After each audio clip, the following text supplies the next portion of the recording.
चुनाव से ठीक पहले गणेश गोंदियाल को मिला इनकम टैक्स का नोटिस। समन के बाद भड़के कांग्रेस प्रत्याशी गोंदियाल। मैं चुनाव लड़ रहा हूं और भारतीय जनता पार्टी को ये लग रहा है कि चुनाव उनके हाथ से जा चुका है, इसलिए मुझे इस प्रकार के कामों में उलझा रहे हैं। उत्तराखंड की पौड़ी लोकसभा सीट पर जहां बीजेपी प्रत्याशी अनिल बलूनी और कांग्रेस प्रत्याशी गणेश गोंदियाल की प्रचार की जंग चल रही है, वहीं एक नोटिस ने गणेश गोंदियाल का पारा हाई कर दिया है। दरअसल महाराष्ट्र के इनकम टैक्स कार्यालय से गणेश गोंदियाल को पेश होने के लिए समन भेजा गया है। लोकसभा चुनाव की गहमागहमी के बीच गणेश गोंदियाल को मिले नोटिस के बाद उत्तराखंड में सियासत गर्मा गई है। इनकम टैक्स की ओर से जारी समन के मुताबिक गणेश गोंदियाल को 22 मार्च को व्यक्तिगत रूप से महाराष्ट्र के आईटी कार्यालय में तलब किया गया है। गणेश गोंदियाल ने इसे भाजपा के द्वारा डराने की साजिश बताया है। साथ ही उन्होंने चुनौती देते हुए कहा कि वो डरने वाले नहीं हैं और हर जांच के लिए तैयार हैं। गोंदियाल ने कहा कि 2016 में भी उन्हें डराने और फंसाने की कोशिश हुई थी, लेकिन जांच में कुछ नहीं निकला।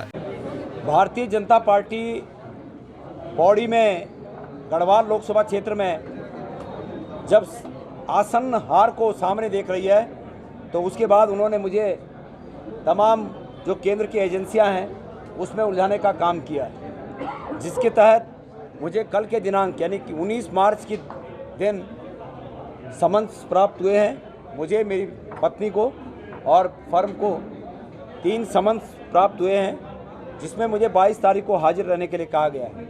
ये चुनाव में आसन हार को देखते हुए भारतीय जनता पार्टी की बौखलाहट को दर्शाता है और मैं मानता हूं कि केंद्र की सरकार मुझे जीतने नहीं देने के लिए पूरा प्रयास करेगी और गढ़वाल की जनता मुझे हारने नहीं देगी, मेरा ऐसा विश्वास है। गणेश गोंदियाल ने नोटिस की टाइमिंग पर भी सवाल उठाए हैं। ईडी, सीबीआई और इनकम टैक्स विभाग को लेकर कांग्रेस पहले भी सवाल उठाती रही है और अब ठीक चुनाव के वक्त गणेश गोंदियाल को भेजे गए नोटिस को लेकर इस पर संग्राम तय है। बीजेपी के खिलाफ कांग्रेस इसे बड़ा मुद्दा भी बना सकती है। देहरादून से पंजाब केसरी टीवी के लिए आशीष रमोला की रिपोर्ट। मैं चुनाव लड़ रहा हूं और भारतीय जनता पार्टी को ये लग रहा है कि चुनाव उनके हाथ से जा चुका है, इसलिए मुझे इस प्रकार के कामों में उलझा रहे हैं। हमसे जुड़े रहने के लिए हमारे YouTube चैनल को सब्सक्राइब करें और नई वीडियो की नोटिफिकेशन के लिए बेल आइकॉन को दबाएं। अगर आप ये वीडियो Facebook पर देख रहे हैं तो लाइक जरूर करें और ज्यादा से ज्यादा शेयर करें। धन्यवाद।